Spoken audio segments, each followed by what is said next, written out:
Hello and welcome to Unacademy. मैं मनोज जायसवाल, आपका educator plus educator. 17 वर्षों से अधिक का शिक्षण अनुभव है और आपके यूपीएससी एंड यूपीपीएससी सेक्शन में वर्षों से हजारों की संख्या में छात्रों का मार्गदर्शन कर चुका हूं और बहुत सी बड़ी संख्या में छात्र अभी तक यूपीपीएससी एंड यूपीएससी में सेलेक्ट हो चुके हैं। मेरे क्लासेस का मॉडस ऑपरेंडी कुछ इस प्रकार है कि मैं बहुत ही एक्सटेंसिव एंड कम्प्रहेंसिव कवरेज करता हूं सिलेबस का। मेरी जो टीचिंग स्टाइल है वो AWC teaching technique based teaching style है, जो आपको पहले ही क्लास से उत्तर लिखने में सक्षम बनाती है। बेस्ट कंटेंट उपलब्ध कराता हूं और मेरा जो लर्निंग मेथड है वह बहुत ही यूनिकली डिजाइंड है, जो आपको फैक्ट्स एंड कॉन्सेप्ट याद रखने में पूरी मदद करता है। आंसर राइटिंग प्रैक्टिस सेशंस कराता रहता हूं और दोनों भाषाओं में यानी कि दोनों माध्यमों में हिंदी और इंग्लिश में आपको लेक्चर्स उपलब्ध कराता हूं। स्टडी मटेरियल PDF में दोनों मीडियम में उपलब्ध कराता हूं। प्लस की सभी क्लासेस में रिवीजन और क्विज चलते रहते हैं और प्रीवियस क्लासेस का रिवीजन होता है नई क्लास की शुरुआत के पहले। Unacademy crack UPPSC and UPSSC with India's largest learning platform. Get plus subscription and access unlimited live and recorded courses from India's best educator. अभी सब्सक्राइब करें और सब्सक्रिप्शन के लिए आप अपना कोड मेरा इस्तेमाल कर सकते हैं, जो कि मानो लाइव है, और इस कोड के इस्तेमाल के साथ आपको 10% का डिस्काउंट भी उपलब्ध कराया जाता है। जब आप अन अकेडमी ऐप को डाउनलोड करते हैं तो कुछ इस तरह का इंटरफेस आपको दिखता है, जो कि बहुत ही सरल है प्रयोग करने में। You can use it very simply.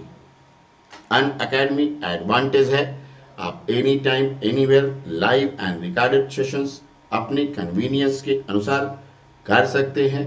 Best educators और इन्फ्लुएंसर्स से सीखने का आपको अवसर मिलता है। एक्सेस है आपको best correspondence and multiple courses का। स्ट्रक्चर्ड पेडागॉजी है जो कि एकेडमिक कैलेंडर से सिंक रहती है। Workshop, strategy session, master classes भी चलती रहती हैं। अनलिमिटेड क्विजेस हैं और study material in PDF format है। Multiple live doubt clearing sessions भी आपको अन अकेडमी पर मिलते हैं। UPPSC and UPSC mega subscription offer अभी चल रहा है, जिसमें आप 12 महीने का सब्सक्रिप्शन लेते हैं तो आपको 3 महीने का फ्री मिलता है। 24 महीने का लेते हैं तो 4 महीने का सब्सक्रिप्शन आपको फ्री मिल रहा है। Unacademy UPPSC and UPSC price hike, last few days are left. अभी सब्सक्राइब करें, इस मौके को जाने ना दें। मानो लाइव का कोड इस्तेमाल करेंगे तो आपको 10% का डिस्काउंट मिलना ही मिलना है। ठीक है। इंडियन पॉलिटी थ्रू MCQs में आपको मैं एक बार फिर आपका स्वागत करता हूं। पहला प्रश्न है इसमें 96 नंबर का। जैसा कि आप जानते हैं लगातार ये MCQ सीरीज चल रही है पूरे सितंबर महीने के लिए, इसलिए इसमें पहला जो प्रश्न है वह है कि a single minister should be given charge of a single ministry. एक मंत्री को केवल एक ही मंत्रालय का प्रभार दिया जाना चाहिए। अ सिंगल मिनिस्टर में be given charge of more than one ministry. ठीक है, एक को एक से ज्यादा मंत्रालय का चार्ज दिया जा सकता है। अ ministry can have only one minister. एक मंत्रालय में केवल एक ही मंत्री होता है। अब इसमें आपका जो प्रश्न का हिंदी रूपांतरण है वह भी देख लिया जाए। व्यवसाय आवंटन या मंत्रालयों के आवंटन में एक मंत्री को एक ही मंत्रालय का प्रभार दिया जाना चाहिए। ये कोई सिद्धांत नहीं है।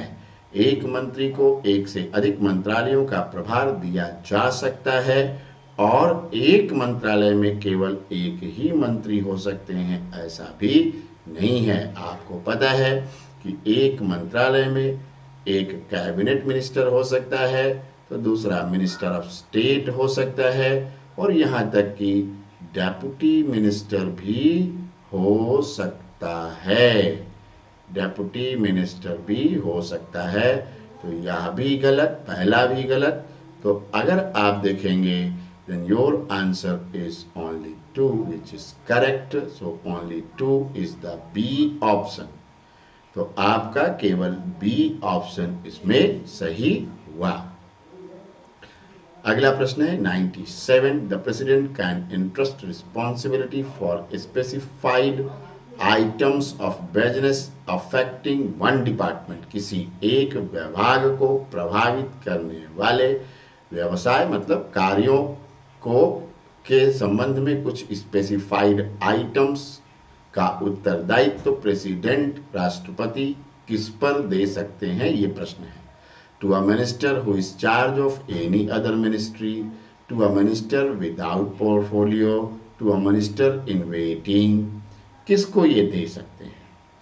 तो इसके संदर्भ में आप जरा हिंदी का भी पढ़ लें। राष्ट्रपति एक विभाग को प्रभावित करने वाले व्यवसाय की निर्दिष्ट वस्तुओं के लिए जिम्मेदारी सौंप सकता है एक मंत्री को जो किसी अन्य मंत्रालय का प्रभारी है, बिना पोर्टफोलियो वाले मंत्री को, या प्रतीक्षारत मंत्री को।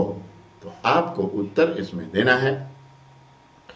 तो कहा गया है कि the president can interest responsibility for specified items of business affecting one department और more than one department or more than one department to a ministry। तो किसको दे सकता है? ठीक है, तो to a minister who is in charge of any other ministry of, or to a minister without portfolio who is not in charge of any other department।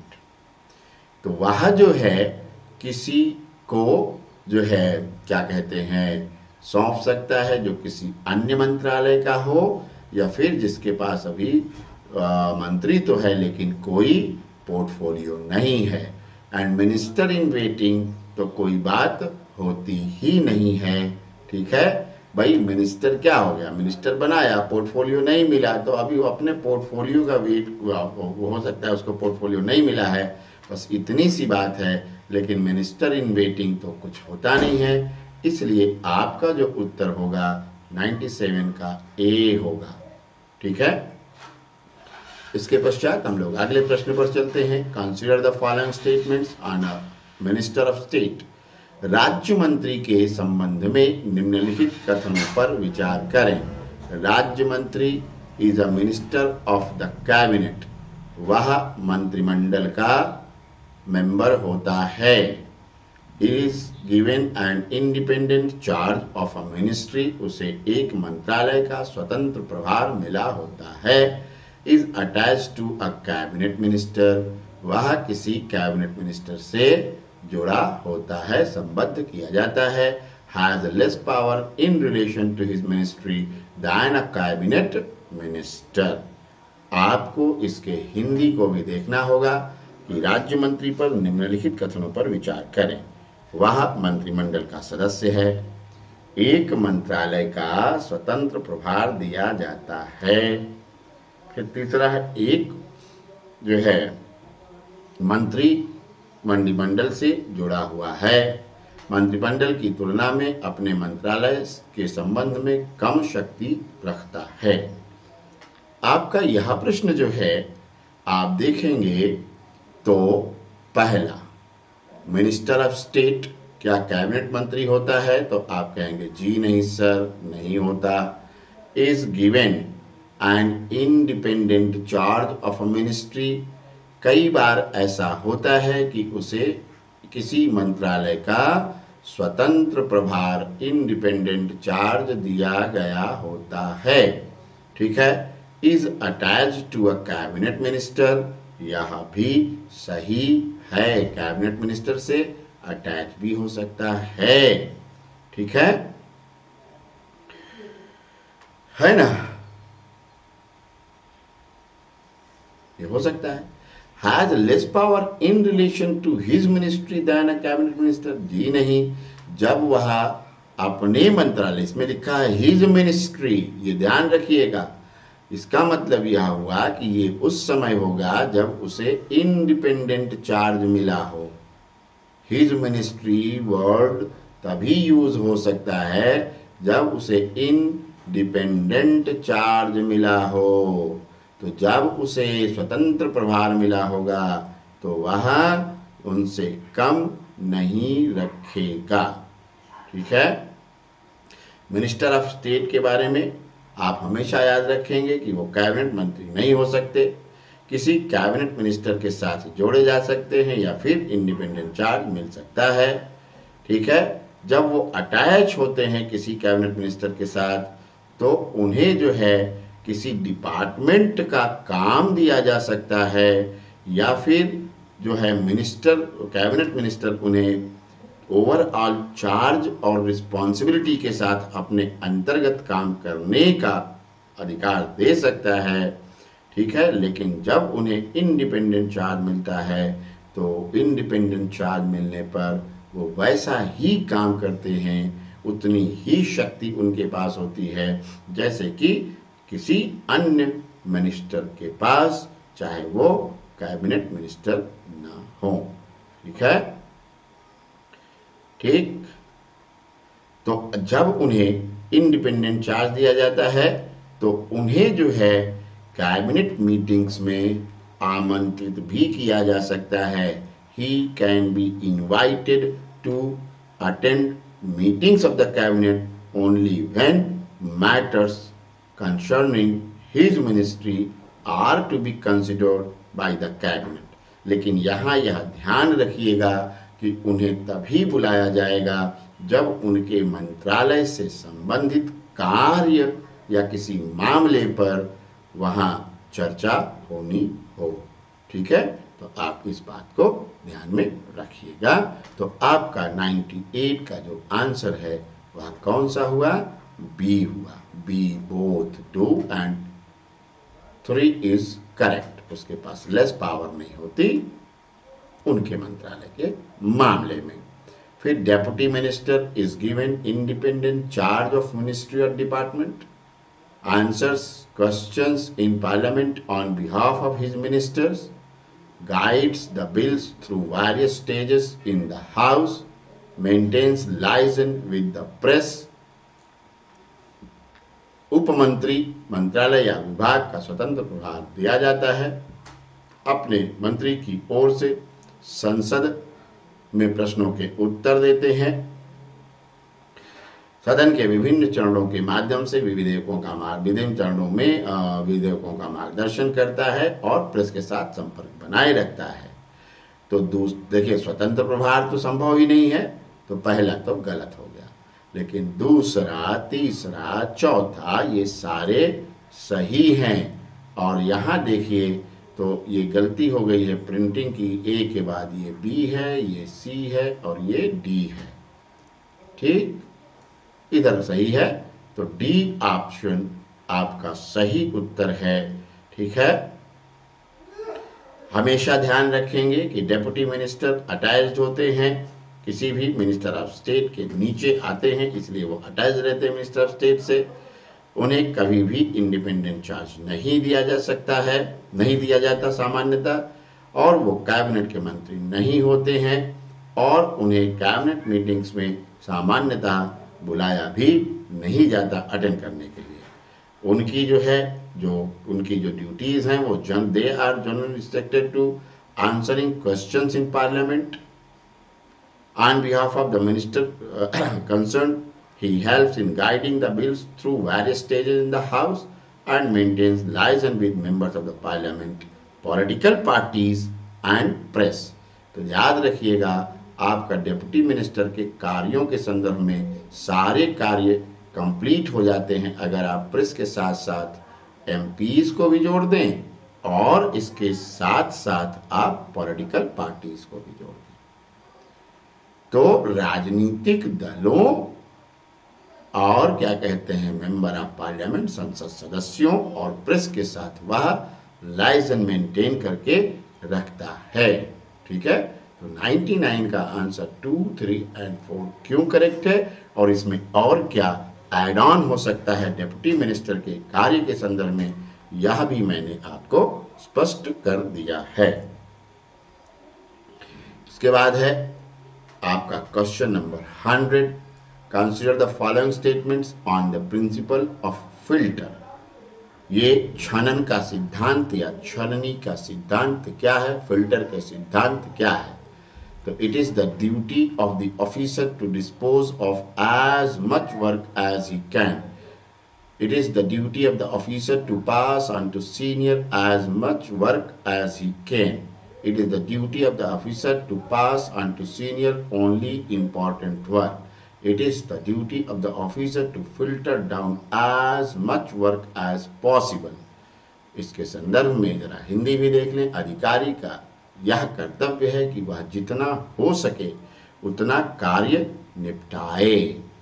दूसरा है अधिकारी का यह कर्तव्य है कि वह जितना कार्य हो सके वरिष्ठ को सौंपे। ये गलत हो जाएगा। केवल वरिष्ठ को ही केवल महत्वपूर्ण कार्य को ही वरिष्ठों को सौंपना चाहिए, वरिष्ठ को सौंपना चाहिए। ठीक है, वरिष्ठ अधिकारी का कर्तव्य सौंपना अधिकारी का कर्तव्य होता है। अधिकारी का यह कर्तव्य है कि जितना हो सके काम की छानबीन कर ले। तो वास्तव में प्रिंसिपल ऑफ फिल्टर जो है वो ये कहता है कि जितना कार्य वह निपटा सके as much of work he can, ये है, यानी कि उसका जितना भी अधिकार क्षेत्र होता है किसी भी अधिकारी का अपने जुरिस्डिक्शन में अपनी अथॉरिटी के अंतर्गत आने वाले सभी मामलों को निपटाए। ठीक है, और काम अपने वरिष्ठ को ना सौंपे, ये गलत है। केवल जो है इम्पॉर्टेंट वर्क ही अपने वरिष्ठ अधिकारी तक पहुंचाए, ये सही है। तो इसमें 1 और 3 करेक्ट हैं। फिर प्रिंसिपल ऑफ फिल्टर के संदर्भ में याद रखिएगा, और प्रिंसिपल ऑफ फिल्टर कंप्लीटली इतना ही होता है, यह भी आपको याद रखने की आवश्यकता है। ये बात आप जो है हमेशा याद रखिएगा। ठीक, चलिए अब इसके बाद जो है हमारा जो अगला प्रश्न है, ठीक है, हमारा जो अब अगला प्रश्न है वह क्या है, 100 के बाद 101 आएगा, और 101 जो है वह क्या होगा ये देखते हैं। ठीक है, तो क्वेश्चन नंबर 101, इसमें कौन सा पेयर करेक्टली मैच्ड है। हालांकि ये बहुत पुराना है, इसे देखना या समझना बहुत महत्वपूर्ण है। ये हिस्ट्री के दृष्टिकोण से भी प्रश्न पूछा जाता है। ठीक है, प्रश्न है कि एम विश्वेश्वरैया किस चीज से जुड़े हैं, श्रीमन नारायण किससे जुड़े थे, और एम एन राय किससे जुड़े थे। एक planned economy for India, people's plan, sorry people's plan या फिर गांधीयन प्लान। ओके, अरे क्या हो रहा है, क्षमा कीजिए 1 मिनट। Gandhian plan. ओके, तो ये जो है क्या है, इस पर हमें विचार करना है।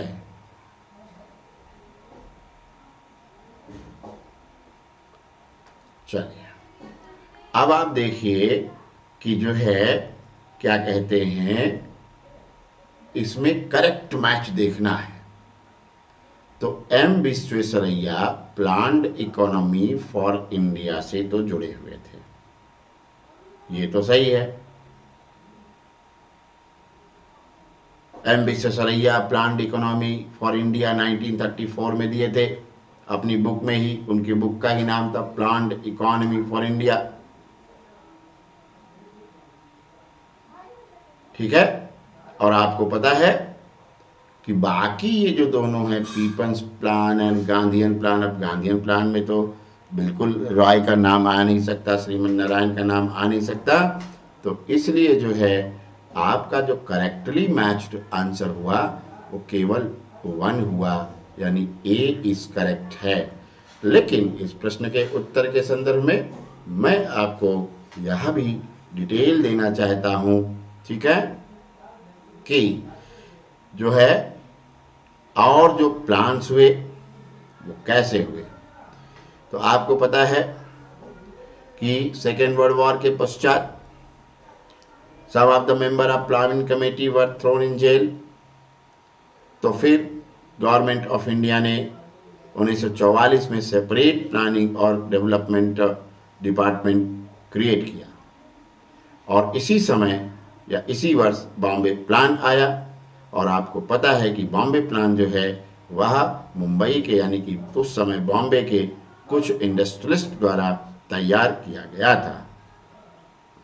फिर उसके बाद पीपल्स प्लान था और गांधीयन प्लान था, जो तैयार किया गया था किसके द्वारा? पीपल्स प्लान जो है एम.एन. राय ने तैयार किया था। ध्यान रखिएगा, 1 minute, 101 number question. People's plan M N. Roy ने तैयार किया था और श्रीमन नारायण ने गांधीयन प्लान तैयार किया था। ये लोग प्लान तैयार करने वाले लोग थे, इसलिए ध्यान रखिएगा कि ये उल्टा लिखा है। एम.एन. राय जो है वो पीपल्स प्लान से जुड़े हुए थे और श्रीमन नारायण गांधीयन प्लान से जुड़े हुए थे। उसके बाद question number 102, in March 1950 the planning commission was created to promote socio-economic justice, promote efficient use of resources है और नहीं, to promote employment, इसको ऑफ कर लीजिए, to promote employment and to promote participatory development, ठीक है। तो ध्यान रखिएगा कि सोशियो इकोनॉमिक जस्टिस के संवर्धन के लिए प्लानिंग कमीशन नहीं बनाया गया था। To promote rapid rise in the standard of living of the people by efficient exploitation of the resources. तो promote efficient use of resources ये तो मान लिया जाएगा, ठीक है। तो और फिर उसके बाद कहता है कि increasing production and offering opportunities to all for employment in the service of community, ठीक है। क्या कहते हैं, एम्प्लॉयमेंट प्रमोट करने के बजाय आप कहेंगे कि offering opportunities to all for employment in service of community. तो आपका to promote participatory, community development है, पार्टिसिपेटरी डेवलपमेंट है। तो इसमें जो सबसे करेक्ट आंसर है वह आपका 102 का 2 दूसरा सही है, तीसरा सही है और चौथा सही है। तो आपका जो आंसर है वह डी आंसर इसमें करेक्ट रहेगा, ठीक है। अब इसके पश्चात आप देखिए 103 क्वेश्चन है 103वां question, which of the following were the features of planning before the liberalization. तो पहले उदारीकरण के पूर्व में क्या थे, जो है क्या थे? तो it involve most of the economy, it was based on democratic leftism, focus primarily on secondary sector, administrators played a key role in implementation। इसका हिंदी आप देखें, इसका हिंदी है, इसमें अधिकांश अर्थव्यवस्था शामिल थी या लोकतांत्रिक वामपंथ पर आधारित था, मुख्य रूप से द्वितीय क्षेत्र पर केंद्रित था, और चौथा ऑप्शन है क्रियान्वयन में प्रशासकों की अहम भूमिका थी। अब आप देखें 103 नंबर क्वेश्चन में आपका लोकतांत्रिक वामपंथ पर बिल्कुल नहीं आधारित था, लेफ्टिस्ट नहीं था। हमारे यहाँ आपको पता है कि मिक्स्ड इकोनॉमी थी, जो मिक्स्ड इकोनॉमी पर आधारित था सब कुछ, और मिक्स्ड इकोनॉमी मिश्रित अर्थव्यवस्था पर आधारित जो है हमने एक सोशलिज्म अपनाया जो अपनी प्रकार का एक विशिष्ट समाजवाद था या है।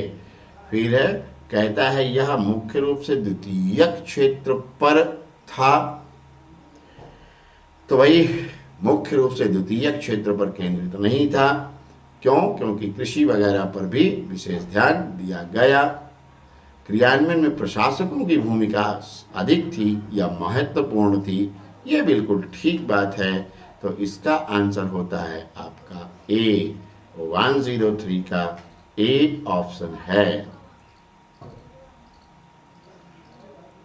ठीक, 104। अब फिर ये प्लानिंग कमीशन के बारे में है। अब ये पुराना प्रश्न है, कॉन्स्टिट्यूशनल बॉडी नहीं है, स्टैट्यूटरी बॉडी नहीं है, एक्स्ट्रा कॉन्स्टिट्यूशनल बॉडी है, एडवाइजरी बॉडी है। तो इसमें बी सही होगा। इस प्रश्न को हटा ही दिया जाए तो ज़्यादा अच्छा है। कोई बहुत महत्वपूर्ण प्रश्न नहीं है, लेकिन यह प्रश्न एक बार पूछा जा सकता था, हो सकता है। कभी कोई यूपी पीसीएस में क्या होता है कि पुराने प्रश्नों को रिपीट कर दिया जाता है। तो अगर रिपीट किया गया, रेपिटिशन हुआ, तो इस बात की संभावना है कि यह प्रश्न आपसे पूछा जा सकता है। ठीक है, चलिए अब इसके बाद आपका जो अगला प्रश्न है, ये अच्छा प्रश्न है। विच of the planning organs have a constitutional status? ये सही है, सेंट्रल प्लानिंग एजेंसीज। तो सेंट्रल प्लानिंग एजेंसीज को क्या संवैधानिक जो है वो मिला हुआ है। अभी जैसे मान लो प्लानिंग कमीशन था, तो क्या वो संवैधानिक था? आपको पता है कि वह संवैधानिक नहीं था। स्टेट प्लानिंग एजेंसीज वो भी कॉन्स्टिट्यूशनल स्टेटस प्राप्त नहीं करती, लेकिन डिस्ट्रिक्ट प्लानिंग ऑर्गन्स, जिला नियोजन निकाय जो हैं, वे तो भाई 73वें 74वें संविधान संशोधन से आते हैं। मुख्य रूप से 74वें संविधान संशोधन में डीपीसी का प्रावधान किया गया है। 243Z(D) आर्टिकल में, अनुच्छेद 243Z(D) में किया गया है डिस्ट्रिक्ट प्लानिंग कमेटी का प्रावधान। तो आप जब देखिए डिस्ट्रिक्ट प्लानिंग कमेटी का प्रावधान है, तो इसका मतलब यह हुआ कि यह जो है केवल डिस्ट्रिक्ट प्लानिंग वाला उत्तर सही होगा, जिला नियोजन समिति। ठीक है, केंद्रीय योजना एजेंसियां नहीं है, राज्य योजना एजेंसियां नहीं है, जिला योजना के जो निकाय हैं या बॉडीज हैं वो हैं। ठीक है, इसके बाद क्वेश्चन नंबर 106 है। बहुत सारे प्रश्न इसमें प्लानिंग कमीशन के आ गए। विच of the following is not a function of planning commission? ठीक है, determining the plan execution machinery. अब इसमें आप ऐसे समझ लो कि हाँ, दूसरा क्या है, indicating requisites of plan execution, defining plan implementation, और फिर उसके बाद क्या है, असेसिंग द रिसोर्सेस। ये जो है आप देखेंगे योजना निष्पादन मशीनरी का निर्धारण, योजना के क्रियान्वयन की अपेक्षाएं दर्शाना, योजना कार्यान्वयन चरणों को परिभाषित करना, साधनों का आकलन। दीज ऑल आर करेक्ट, ये सब सही हैं। ठीक है, ये सभी सही हैं। ठीक है, और इसके अलावा जो है 2-3 चीज़ें आप और डाल सकते हैं कि यह एडवाइस भी करता था, एडवाइजरी बॉडी थी, सलाह देने का काम इसका था। फिर इसके बाद ये योजनाओं का मूल्यांकन करता था, अप्राइजल करने वाला निकाय था। ठीक है, और रिसोर्सेस का संसाधनों के मूल्यांकन और उन्हें के वृद्धि के लिए भी सुझाव देना इसका काम था। तो 7 मुख्य काम थे। चलिए, Unacademy Vijeta UPPSC prelims GS paper 1 test series है, एवरी संडे एट 10 AM। इसमें जो रैंक 1 हासिल करता है उसे 100% स्कॉलरशिप 6 महीने के लिए मिल रही है, प्लस सब्सक्रिप्शन की। रैंक 2nd एंड 3rd को 50% and rank 4th and 5th को 25% का क्या कहते हैं स्कॉलरशिप मिल रहा है। तो आप इसको टेस्ट को दें और स्कॉलरशिप प्राप्त करें। बैच कोर्सेस बहुत सारे आपको उपलब्ध हैं, जैसे कि public admission, history, Hindi, geography, sociology, philosophy आप ज्वाइन कर सकते हैं। साथ ही 1 महीने का रिवीजन बैच 18 सितंबर से शुरू हुआ है, जो आपको जीएस 2021 के लिए था। फिर लक्ष्य यूपीपीएससी 2022 जो है ये 22 सितंबर से शुरू हुआ है। यह एक ऐसा बैच है जो आपको 12 महीने में संपूर्ण तैयारी मुख्य और प्रारंभिक परीक्षा दोनों की कराएगा। इसके साथ साथ आप देखेंगे लक्ष्य यूपीपीएससी 2022 फ्री मिनी कोर्स 20-21-22 को है, फिर ये फ्री है, आप इसे ज्वाइन कर सकते हैं। एक्सपीडिशन कोर्स चल रहा है, ऑनगोइंग बैच है, इंग्लिश मीडियम का है, प्योरली कंप्लीटली आप इसे ज्वाइन कर सकते हैं। और ज्वाइन करते हुए प्लीज़ ना भूलें आप मनो लाइव का कोड लगाना, मनो लाइव कोड को भूलना नहीं है आपको। फिर है इंडियन पॉलिटी थ्रू एमसीक्यूज में अगला प्रश्न, prime minister as chairman of planning commission, फिर प्लानिंग कमीशन से presides over the meetings of the commission, implements the commission's decision, acts as a full-time chairman, coordinates the working of the commission। ठीक है, अब इसमें है कि सभी सही हैं, 1 to 4 सही है, क्या क्या सही है। तो आप इसको ऐसे देख लीजिएगा कि क्या कहते हैं, ये वह प्रश्न है जो प्रधानमंत्री के संबंध में नीति आयोग से अगर पूछा जाता है तो आप इसे सही मानेंगे। ठीक है, तो आप इसमें देखेंगे कि इसके तो सभी ऑप्शन करेक्ट हैं। यह सारे जो है कार्य करता है, अध्यक्ष बैठक होगी तो अध्यक्षता करेगा, निर्णयों को लागू कराता है, पूर्णकालिक अध्यक्ष है। क्यों? क्योंकि वो एक्स ऑफिसियो जो है होता है नीति आयोग का, और नीति आयोग के सारे कामकाज का समन्वय करता है। ठीक है, अब डेप्यूटी चेयरमैन का क्या काम है प्लानिंग कमीशन का, वही काम नीति आयोग के डेप्यूटी चेयरमैन का होगा। अगला प्रश्न भी यही है कि वो क्या करता है। तो डेप्यूटी चेयरमैन पर्सपेक्टिव प्लानिंग करता है, इंडिकेटिव प्लानिंग करता है, डायरेक्टिव प्लानिंग करता है, सेंट्रल प्लानिंग करता है। ये क्या करता है? तो इसमें जो है आपको पता है कि जो है वह क्या करता है, तो केवल जो है वह पर्सपेक्टिव प्लानिंग करता है। क्या पर्सपेक्टिव है उसकी प्लानिंग करता है, और कोई प्लानिंग वह नहीं कर सकता है। ठीक है, चलिए क्वेश्चन नंबर 109 देखते हैं। The Minister for Planning and Program Implementation is not a member of Planning Commission, deals with Commission's matters relating to the Parliament, link between the Ministry and Commission। फिर ये प्रश्न आप किससे जोड़ सकते हैं? तो फिर ये प्रश्न आप जो है जोड़ सकते हैं नीति आयोग से, कि नीति आयोग वाला जो रहेगा वह कैसा होगा। ठीक है, तो इसमें जो है मेंबर नहीं है प्लानिंग का नीति आयोग का, ये गलत है। बाकी दूसरा और तीसरा सही होगा। तो इस तरह से इसका ऑप्शन बी करेक्ट है। और ध्यान रखिएगा, मैं फिर से कह रहा हूँ, ये प्रश्न प्लानिंग के इसलिए डाले गए कि कहीं ऐसा ना हो कि यूपी पीसीएस में रिपीट जो प्रश्न होते हैं उसके आधार पर कहीं ऐसा ना हो कि यह प्रश्न रिपीट करने में पूछा जा सके। फिर है प्रोग्राम इवैल्यूएशन ऑर्गेनाइजेशन क्या करता है, प्रश्न नंबर 110 है। ठीक है, यह पहले नीति आयोग के अंतर्गत होता था, सॉरी प्लानिंग कमीशन के अंतर्गत होता था, अब ये नहीं रहेगा। लेकिन मैं सिर्फ आपको फिर बोल रहा हूँ कि सिर्फ इसलिए डाला गया है क्योंकि कहीं ऐसा ना हो कि ये प्रश्न पूछा जाए। तो 110 जो है इसका उत्तर जो है वो सारा करेक्ट है। वो असेस करता है achievement of plan against the state target, measures the impact of these programs, examines the adequacy of delivery mechanism। सारे काम बताए गए लक्ष्यों के मुकाबले योजना की उपलब्धियों का आकलन करना, कार्यक्रमों के प्रभाव को मापना, वितरण तंत्र की पर्याप्तता की जांच करना, ये सब सही हैं। आपको आंसर की भी दी गई है, आप इसे भी देख सकते हैं। अब Unacademy, UPPSC, upper subordinate, lower PCS, RO ARO, UPSI, UP triple SC, PET, लेखपाल, वीओ, ऑप्शनल कोर्स बहुत सारे हैं। आप इन्हें ज्वाइन कीजिए, सब्सक्राइब कीजिए, मानो लाइव का कोड इस्तेमाल कीजिए और 10% का डिस्काउंट अवेल कीजिए। फिर आपको नो कॉस्ट ईएमआई भी मिल रही है। आप जो है बस मानो लाइव का कोड लगाएं तो नो कॉस्ट ईएमआई पर भी 10% की छूट आपको मिल रही है।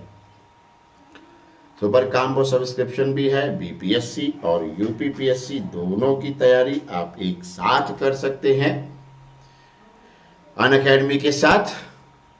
ज्वाइन कीजिए हमें आप YouTube पर और टेलीग्राम पर। ये है आपकी अनअकैडमी। लाइक कीजिए, शेयर कीजिए और सब्सक्राइब कीजिए। और इस प्रकार जो है हम आपको इस क्लास के साथ अगली क्लास में मिलते हैं। धन्यवाद।